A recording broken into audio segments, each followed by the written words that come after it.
'78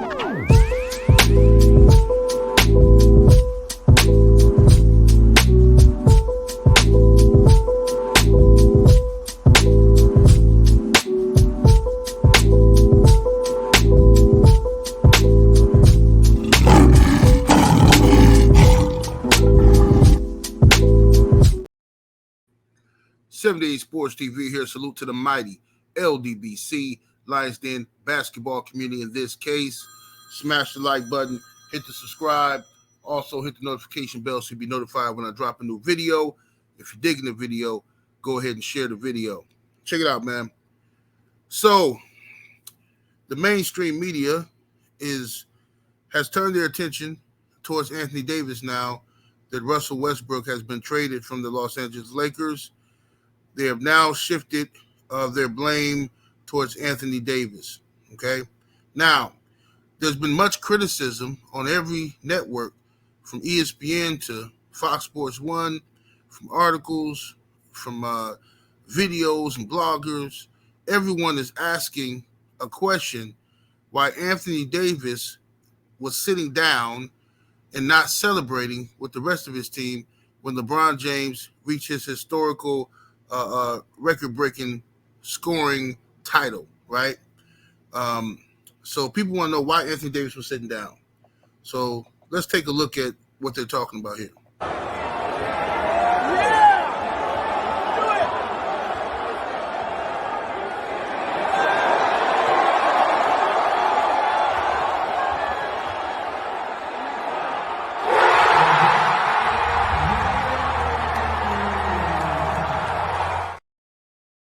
All right, so people felt that Anthony Davis should have been jumping up like the rest of the team, being excited about LeBron James reaching this milestone. Now, this is a very difficult video to do without sounding like a LeBron James hater, and I'm not that, okay? But, people are going to accuse me of that anyway because of their love for LeBron James, and that's fine. But apparently, Anthony Davis did not have enough excitement. He did not show enough enthusiasm. And they're insinuating that he was hating on LeBron James for that. Now, Anthony Davis responded. He was asked after the Lakers versus Bucks game last night, where the Milwaukee Bucks did their thing and extended their winning streak to 9 games now. Salute to my Milwaukee Bucks, you know what I mean? Giannis dropped 38 in their forehead. But Anthony Davis was asked in the locker room after the game about that. He didn't want to talk about it. He said, man, listen, this is ridiculous. He's like, I was upset because we were losing to the Oklahoma City Thunder. We don't have room for error. We can't afford to lose games like this. So, and I totally understand where Anthony Davis is coming from. He's proud of LeBron James, his friend, for reaching that milestone in his career. However, in the big picture, the big scheme of things, we're losing. This is a losing basketball team. Last year was all about LeBron James possibly winning the scoring title, but the Lakers were losing. Now this year, Anthony Davis, who still had injury problems this year because he had a bunch of them last year, this year, he's trying to come back. They're trying to win some games. But what happens? LeBron James is sitting out of the Bucks game. Why? Because of some recurring ankle injury that only seems to rear its ugly head when they play good teams. So when they're going to play the Nets, LeBron has to load manage his ankle. When they're going to play the Bucks, LeBron has to load manage his ankle. When they're going to play any of these good teams in the NBA, LeBron has to load manage his ankle. But when they're playing OKC, LeBron can play on that ankle just enough to score 38 points, and then his ankle hurts, and then he has to sit down for the rest of the game. So I understand Anthony Davis' frustration. But this is what they've done now. Okay, the media is going to, now with no Russ there as a scapegoat, they're going to find somebody else on that team that they can persecute, okay? And it's probably going to be Anthony Davis. And Anthony Davis also called the media a bunch of liars when it comes to Russell Westbrook. Matter of fact, let's talk. I'm going to play what he said and then we'll talk about it. I mean, I think like you said before, it's a business. I was kind of in that situation in New Orleans, you know, fans and organization, everything. You know, I just tried to talk to him. I mean, we had a conversation today. I'm not sharing what we talked about, but you know, I feel like he's in a good place mentally. You know, it can weigh on, you know, someone when feel like the world is on your shoulders, you know, from a playing standpoint, from a media standpoint, fans, you know, everything. So I'm not sure what's going to happen, you know, with him, you know, get bought out or what or anything. But I think, you know, he's in a good place and he's ready just to, you know, get back to being Russ, leaving everything behind that he had to deal with the past couple of years, whether it's with the fans, media, you know, whatever, us. I mean, but you know, I want people to know, like, overall, like, Russ is a really good dude. I've been knowing Russ since I got in the league. You know, we had the same agency, same agent, like, before, and me and him got really close. So outside of all the basketball stuff or, you know, what people say about him on the floor and everything, like, he's really a good dude. So, you know, the perception on him is he's not and he's this and that, but, you know, I think he's gonna be fine. All right, so Anthony Davis basically said there that he's been knowing Russell Westbrook for a long time. He said, contrary to popular belief, Russell Westbrook is actually a good dude. And he said he talked to Russ. He's not going to discuss what they talked about, but he said that he thinks Russ is in a good place. You know, sometimes that's what you need to get away from the atmosphere or situation. Now, I'm adding this in myself, but sometimes you need to get away from an atmosphere or a situation to where it's constantly too much pressure. You're getting criticized all the time. You're the fall guy for everything. You know, Anthony Davis claims he was in a situation like that in New Orleans when he was with the Pelicans. I disagree with him on that point. I think he forced his way out of the Pelicans in order to go play with LeBron James because, you know, he wanted to win some chips. But anyway, the key thing that he said there was that the media and the perception of Russ is not true. We saw yesterday a full-fledged media attack on Russell Westbrook. Now, the media spent all year surprised saying that Russ was a Sixth Man of the Year candidate. He was, or some people say he was the runaway Sixth Man of the Year with his improved play coming off of the bench, right? And then all of a sudden he gets traded and the media turns on Russ. You ain't heard nothing about Sixth Man of the Year. They're talking about, I saw some clip with Stephen A. Smith and a few other jokers on there talking about this is the beginning of the end for Russell Westbrook. See, this is what language like that is how they try to keep teams from signing a guy. See, I saw them do this to Allen Iverson. I saw them do this to Carmelo Anthony. They spread rumors and lies about you in order to mess up your reputation and put this dark cloud over you as if there's something wrong with you as a player. And that's what they've done. And that's what Stephen A. Smith and the rest of them are trying to do. That's what Skip Bayless and Shannon Sharp have spent 2 years doing, trying to destroy the reputation of Russell Westbrook. All right?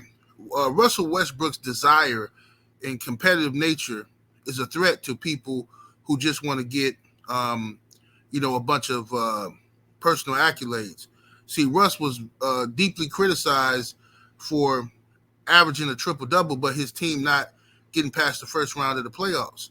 People dismiss his triple-doubles, but when it comes to LeBron James, they can stop a whole game and let him give a speech in the middle of a game, bring his family out onto the court to celebrate him passing this milestone. Cool, right?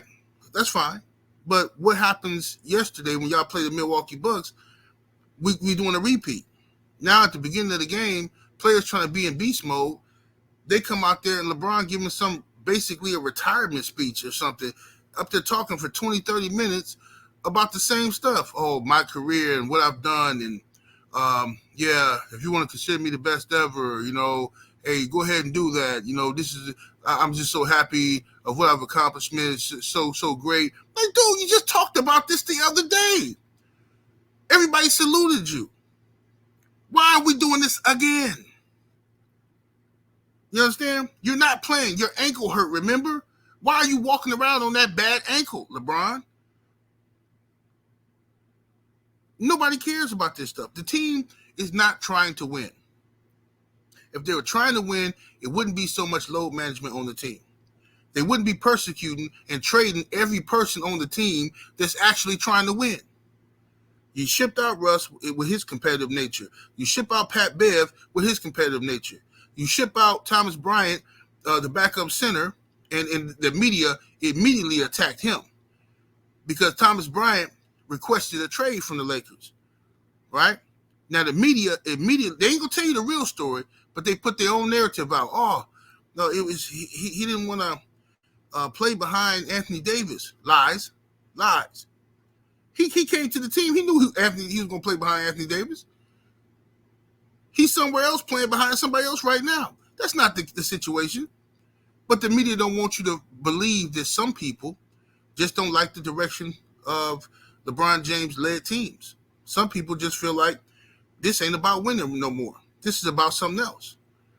We just along for the ride. This is a circus at this point. And that's where Anthony Davis's frustrations are coming from. I'm sure he's frustrated in himself as well because he hasn't lived up to what he should be playing as.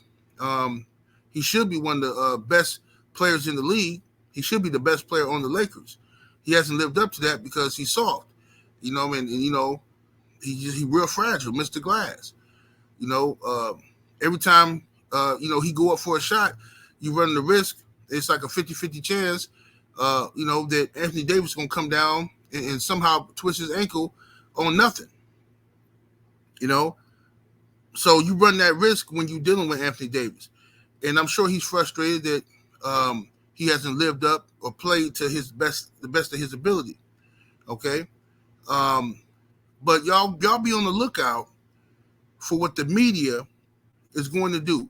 They're going to find somebody else on the Lakers. I don't know if it's going to be Anthony Davis or not, but they're going to find somebody to persecute now that Russ is gone. And they wanted Russ gone so badly, he's gone, but they still talking about him. I was watching Undisputed earlier. They taking jabs at Russ again. Oh, Russell Westbrook thinks he's the greatest player in the world. I never heard Russ say that. Yeah, he delusional, Skip. He delusional, Skip. He delusional. That's why, Skip. It's sad. They told you for 2 years they've been lying to y'all, telling y'all nobody wanted Russ on their team. Nobody wanted Russ. No, nobody wanted that contract he had. There's plenty of teams that want Russ. Soon as Russ was traded to the Jazz, and the word is that the Jazz are going to buy out Russ, you had plenty of teams raising their hands saying they'd be interested in Russell Westbrook, his energy. Russell Westbrook's immediately, when he goes to a team, he picks up the pace of that team. All his teams he play on do very well in pace. Okay? Some teams are lacking that right now. Some teams need that. So you heard the Los Angeles Clippers might be interested in Russ. They just let go of Reggie Jackson. You heard the Miami Heat might want some of Russ because they're not getting what they are getting, what they're supposed to get from Kyle Lowry. Russ got better numbers than Kyle Lowry, and Russ coming off the bench. Kyle Lowry is a starter right now for the Miami Heat. You understand? So it's other teams that are interested in Russ. But the media doesn't. They want this to be the end of his career. People take pride in destroying. They don't take pride in building. They take pride in destroying. You see what I'm saying? And right now, what the media is planning on doing, and this I seen it all happening last year. The whole script played out exactly how I knew it was going to play out. Now they're trying to get Russ out the league. I seen the same thing happen to Allen Iverson. Oh, Allen Iverson, he just gonna have to accept. He gonna have to come off the bench.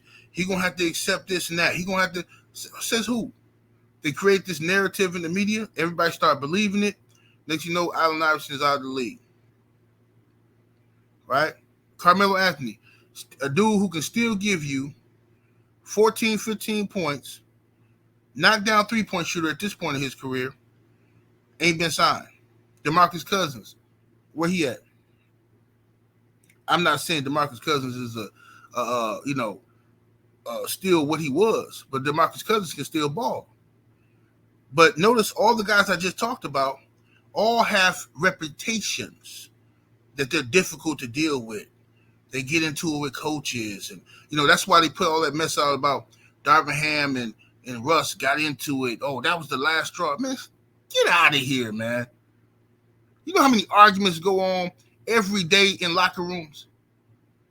Anybody that's played sports knows that arguments happen in locker rooms between coaches and players, other players, fights break out. And as a team, you learn to live with it. You move on. How many times Draymond Green has snapped on Steve Kerr? He's still over there with the Warriors. But it's about the media narratives, bro.